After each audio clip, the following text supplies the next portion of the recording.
Hello everyone, my name is Mohammed Sultan, and today I'm going to be walking you through our product, starting from the landing page all the way into the portal, walking you through each of the features that are available for each stakeholder. So we're starting off here at the landing page, and at the beginning we have a pane telling the user about our unique value proposition, which is that we allow them to identify their areas of improvement and personalize their maths learning.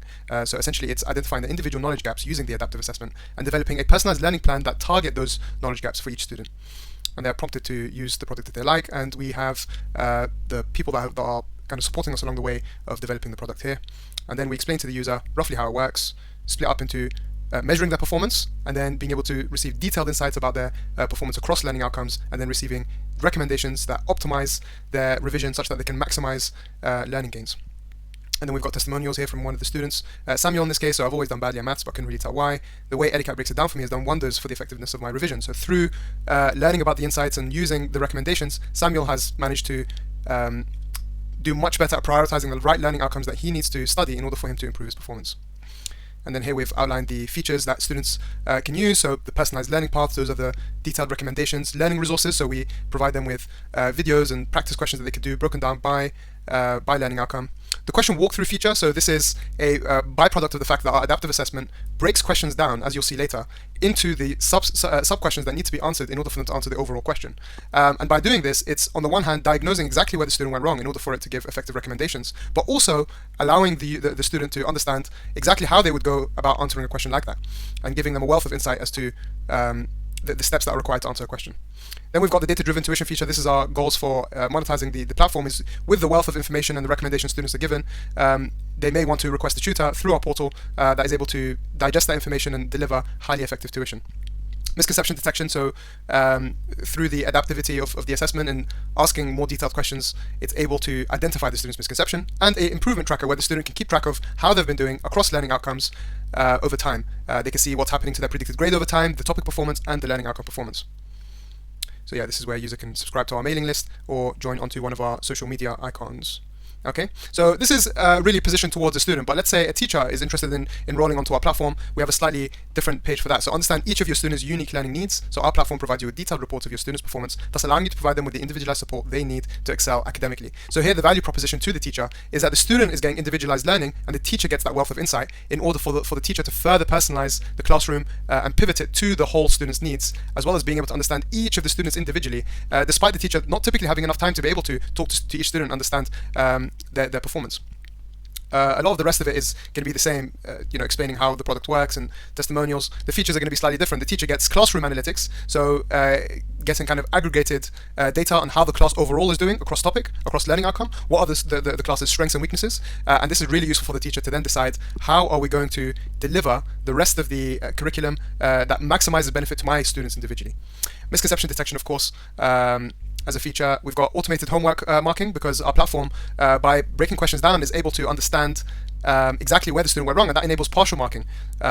I.e., if there's a 5-mark question, typically assessment platforms can either give them all of the marks or none of the marks, because there's no breakdown, whereas our platform will be able to do that, and that saves teachers a lot of time. They don't need to mark the work, and they don't need to assign work, by trying to find the correct material, because it's all on our platform, as well as individual analytics. So this is if the teacher wants to deep dive into one individual student, sees, let's say the teacher wonders why is this student not doing so well in class, then they can individually pull up one of the student's results and get a wealth of insights as to what may be the reason. Okay, so let's actually dive in now onto the platform and see how it works. So at the beginning, we're going to sign up, and it kind of prompts us to put in our information. Now I'm just going to go onto the portal directly. Okay, so the user is prompted to start by doing an assessment. In this case, this is actually a user who's already used it, and they can see all of the assessments that are available to them. Generally, you've got the assessments that they can start, the ones that they have partially completed but have not finished, i.e. they can resume them, or the completed assessments whereby they can see the results that they've achieved in them. Okay, so we're going to leave assessments for now. We're going to come back to it and walk you through how the adaptive assessment works in diagnosing exactly where the student goes wrong in their working out. So we're just going to go to the profile page for now. So this is where all of the information pertaining to the user is present, and they can edit this information. They can choose not to add it in if they don't like to, and of course the teacher can actually edit this, as I'll show you later on. And here, yeah, the user can essentially change their password or change how often they are notified through our mailing list. Okay, now as you can see, at all times, a user can just click book a tutor, and they're able to, that kind of prompts them to kind of select their requirements, and we can book a call with the student in order for us to bring a suitable tutor who can optimize their performance. Okay, let's go back to the assessments page, and let's now start an assessment. Okay, so now we've started to do a mock test, and this is essentially how it works. So a student is presented with a question in there. They've got a range of tools that they can use to answer it. And of course, if they would like, they can choose to save and exit for later, but we're not going to do that.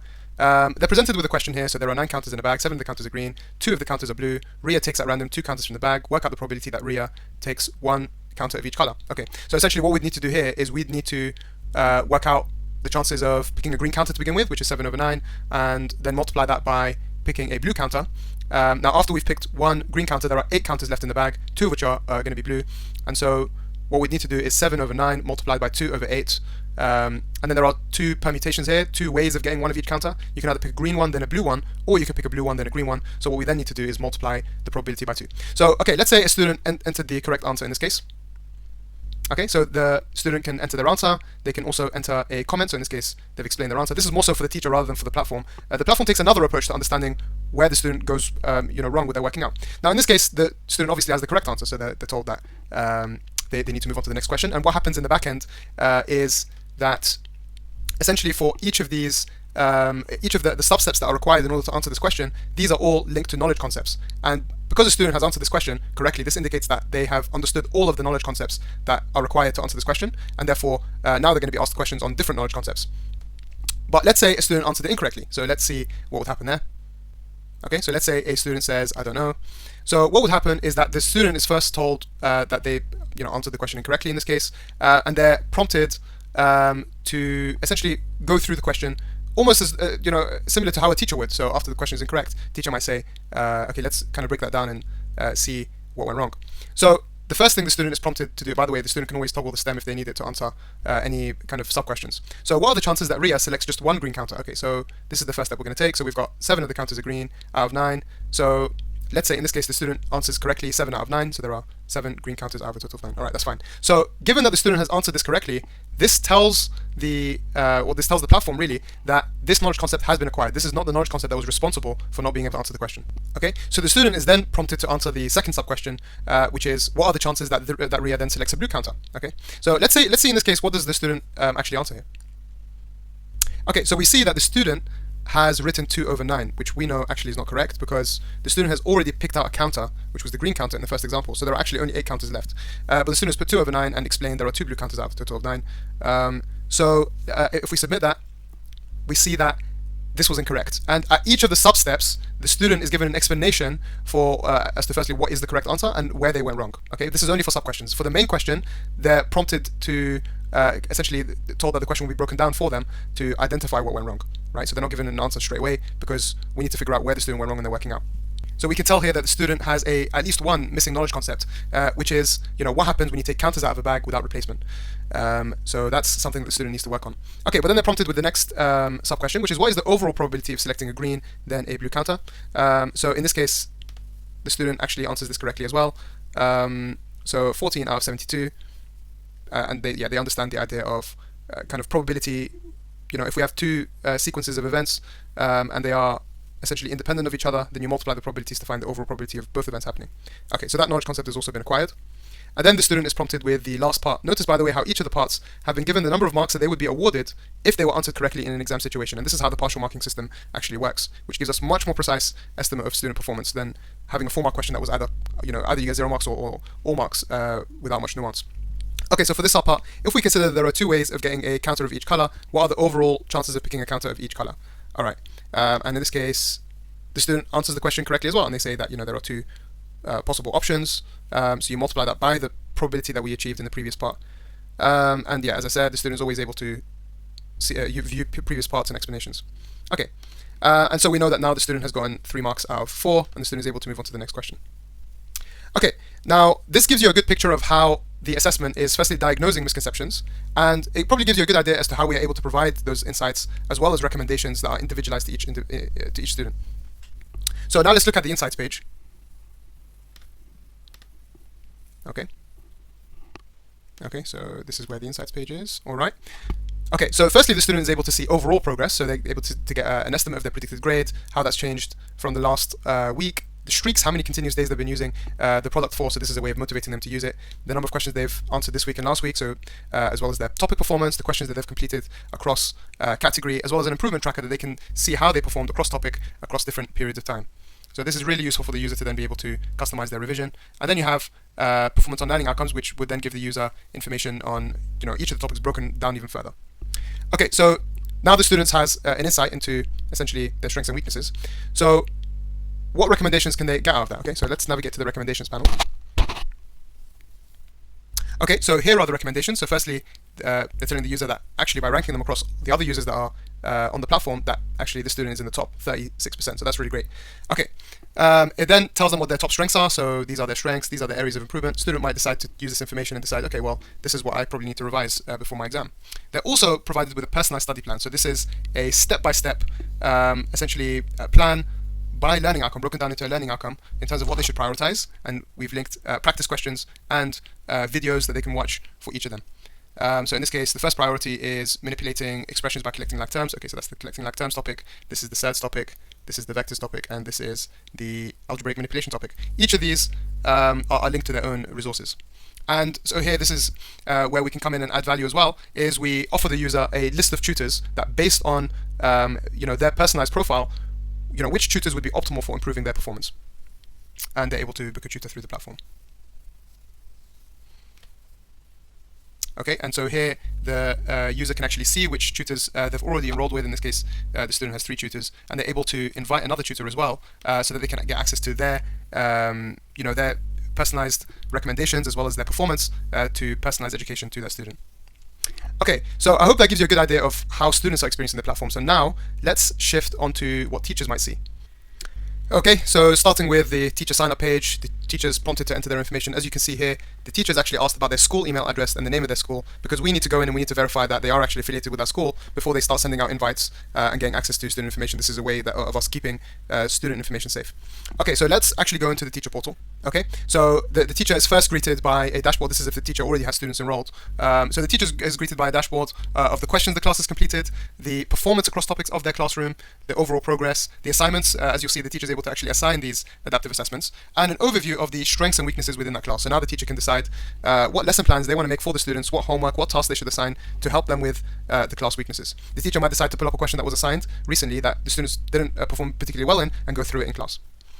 Okay, so that's one important part of the teacher experience. Another one is, well, how does the teacher actually enroll students in the first place? So here we have a list of all of the students that are enrolled to a particular teacher's classroom. The teacher is able to filter these students by grade. If they want to find the student in particular, of course, they can search them up or rank them in terms of grade performance. Let's say a teacher just wants to add more students. So the teacher can come here, they can either add their emails directly, and then they can invite the student, or they can upload the CSV file. Some students, some teachers have long class lists, so it wouldn't be practical for them to add in each of the emails individually. So here they can just upload the CSV file with all of the emails of the students and upload it. And in this case, it would just kind of add all of the students together. Okay, but let's say in this case the teacher isn't interested in that. The teacher actually wants to look at an individual student's performance. So let's see how Raina's doing. Okay, all right. So this is the profile for Raina. To begin with, let's say we decide we want to actually remove Raina as a student, then we can remove it from here. So let's say Raina's now moved on from year 11 and she is now in sixth form, so she's not going to be part of the class anymore. We're able to remove the student, but we won't be doing that at this point. Okay, so we can see all of the assessments that Raina has done, so including the ones that Raina has partially completed. I'm able to see insights on Raina's performance, again seeing what Raina would be seeing in her insights page, as well as performance across learning outcomes, so which ones she's proficient in, which ones we haven't given any recommendations for, and that could be broken down by topic essentially. As well as finally, we can see the recommendations that Raina has been provided. And now let's say me as a teacher, I decide that actually in this case, the recommendations that have been provided are not accurate. I'm actually able to edit these recommendations. So let's say I think actually Raina's first priority should be A1. Then I can actually edit that, and that will then show up on Raina's side as the recommendation instead. Okay, and finally, in terms of assignments, so the teacher is able to assign particular tests. So these could be either broken down by learning outcome or a mock test, which just tests all the performance across all learning outcomes. And the teacher is actually able to assign this to a student. So they might decide they want to assign this test to all of their students, and the teacher is able to see what tasks they've already been provided with.